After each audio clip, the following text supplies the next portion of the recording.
নমস্কার বন্ধুরা, আমি অনিন্দিতা।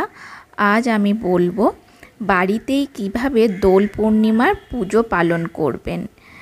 আর দোল পূর্ণিমা কেনই বা পালন করা হয়, আর তার সাথে সাথে এটাও বলবো যে অনেকেই বাড়িতে এই দোল পূর্ণিমার দিন লক্ষ্মীনারায়ণের পুজো করে থাকেন। সেই পুজোরও নিয়ম কি কি লাগবে সেই সবও আমি আজকে এই ভিডিওর মাধ্যমে আপনাদেরকে জানাবো। আর তার সাথে সাথে আরেকটা জিনিসও জানাবো, এই দিন চৈতন্য মহাপ্রভুর জন্মদিন উপলক্ষে গৌর পূর্ণিমাও অনেকে পালন করে থাকেন। তো সেটাও আমি জানাবো কিভাবে গৌর পূর্ণিমার ব্রত পালন করবেন। তো সমস্ত কিছু জানতে হলে ভিডিওটা স্কিপ না করে শেষ পর্যন্ত দেখতে থাকুন।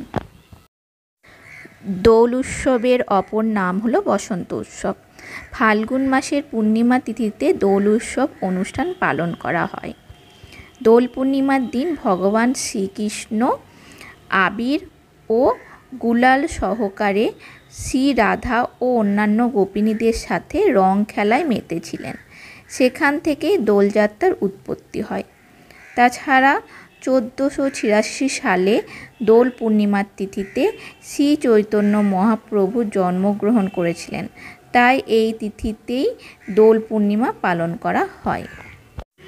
দোল উৎসব আমাদের হিন্দু ধর্মাবলম্বীদের কাছে অত্যন্ত গুরুত্বপূর্ণ একটি উৎসব, তাই এই পুজোর নিয়মগুলি আমি আপনাদেরকে জানাচ্ছি। দোলের দিন ভোরবেলা ঘুম থেকে উঠতে হবে, এরপর ভালোভাবে স্নান করে নিতে হবে। যদি সম্ভব হয় তাহলে গঙ্গা জল দিয়ে স্নান করতে হবে। 2 নম্বর, আপনি চাইলে বাড়িতে সত্যনারায়ণের ব্রত পালন করতে পারেন। তাতে আপনার জীবনের সমস্ত অন্ধকার কেটে সাফল্যের দেখা মিলতে পারে খুব তাড়াতাড়ি। 3 নাম্বার, উপোস করে এরপরে পুজোর প্রয়োজনীয় জিনিসগুলো জোগাড় করতে হবে নিজের হাতে। 4 নাম্বার, বাড়ি অপরিষ্কার না থাকলে এদিকে ভালোভাবে লক্ষ্য রাখতে হবে। বাড়ি পরিষ্কার করার পর স্বস্তিক এঁকে দিন। 5 নাম্বার, দোল পূর্ণিমার দিন বাড়িতে নিরামিষ খেতে হবে, এটা সবথেকে উত্তম কাজ। 6 নাম্বার, দোল পূর্ণিমার পুজোর সময় বাড়িতে থাকা দেবদেবীর পায়ে আবির দিতে ভুলবেন না। 7 নাম্বার, দোল পূর্ণিমার পুজো শেষ হওয়ার পরে পারলে বাড়ির আশেপাশে থাকা সকলকে প্রসাদ দিতে হবে। 8 নাম্বার, আনন্দে মেতে ওঠার সময় গোলাপি, লাল, হলুদ, নীল রঙের ব্যবহার করতে হবে। 9 নম্বর, বাড়িতে ঘিয়ের প্রদীপ জ্বালাতে হবে। 10 নাম্বার, দোল পূর্ণিমার দিন দরিদ্র মানুষকে খালি হাতে ফেরাবেন না। ভগবান বিষ্ণুর পুজো করার পর আপনারা পূর্বপুরুষদের প্রার্থনা করুন। তারপর আপনারা সামর্থ্য অনুযায়ী অন্ন, তিল, গুড়, কাপড়, কম্বল ও ঘি ইত্যাদি দান করুন। যদি আপনার পক্ষে সম্ভব হয় তবে এই দিনে একটি গরু দান করুন, কারণ এই দিনে গরু দান বিশেষ তাৎপর্যপূর্ণ বলে মনে করা হয়। কথিত আছে যে ব্যক্তি এই উপবাসটি প্রকৃত ভক্তি সহকারে পালন করে তার সমস্ত মনোবাঞ্ছনা অবশ্যই পূর্ণ হয়। আপনি না খেয়ে বা আপনার ইচ্ছা অনুযায়ী ফল গ্রহণ করে এই উপবাসটি করতে পারেন। আর অনেকেই বাড়িতে এই দিন লক্ষ্মীর পুজোও করে থাকেন, তো লক্ষ্মীর পুজো ক্ষেত্রেও এই নিয়মগুলি পালন করতে পারেন। এবছর দোল পূর্ণিমার সময় একটু আলোচনা করে নিই আপনাদের সাথে। বসন্ত পূর্ণিমা অর্থাৎ দোল পূর্ণিমা মার্চ মাসে পালিত হয়, যা এই বছর 25শে মার্চ পড়েছে। পূর্ণিমা তিথি 24শে মার্চ 2024 সকাল 7টা 24 শুরু হবে এবং 25শে মার্চ 2024 সকাল 9টা 59 শেষ হবে। গৌর পূর্ণিমা হচ্ছে শ্রী চৈতন্য মহাপ্রভুর সবচেয়ে শুভ আবির্ভাব দিবস। মায়াপুরে এটি সারা বছরের সবচেয়ে বড় উৎসব।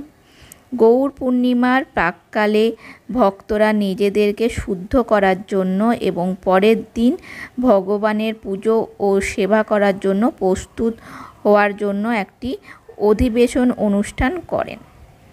সকালে শ্রীমদ্ ভাগবতের ক্লাস দেন ইস্কনের 3 নেতা। দিনের বেলায় ভক্তরা গঙ্গায় যান এবং নিজেকে শুদ্ধ করার জন্য স্নান করেন। সন্ধ্যায় গৌরাঙ্গ মহাপ্রভুর বিশাল অভিষেক হয়। নানা জায়গায় এই দিন হরিনাম সংকীর্তন হয়। গৌর পূর্ণিমায় ভক্তরা চাঁদ ওঠা পর্যন্ত উপবাস করেন।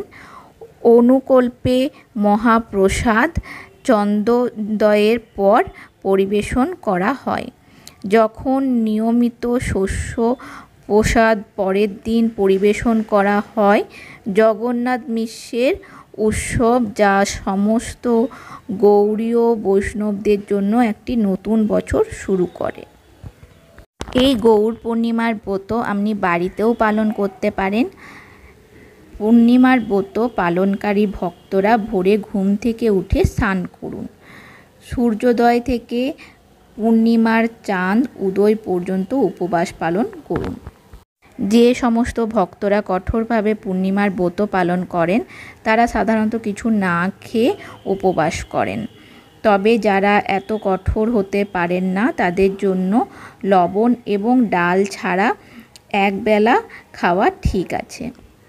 চাঁদ দেখা যাওয়ার পর ভক্তরা তাদের প্রিয় ঈশ্বরের পুজো করে এবং প্রসাদ খেয়ে উপবাস ভঙ্গ করুন। প্রসাদ হলো পুজোর করার সময় ভগবানকে দেয়া নৈবেদ্য এবং সেগুলো পুজোর পরে খাওয়া হয় যখন প্রার্থনা করা হয়। আমি এর আগেও দোল পূর্ণিমা সম্পর্কে একটা ভিডিও আপলোড করেছি আমার চ্যানেলে, আপনারা না দেখে থাকলে সেখানে গিয়ে দেখে নিতে পারেন। তো আজকের মতো আমি এখানেই শেষ করলাম। আর আমার চ্যানেলটা এখনও সাবস্ক্রাইব না করে থাকলে সাবস্ক্রাইব, লাইক আর শেয়ার করে দেবেন।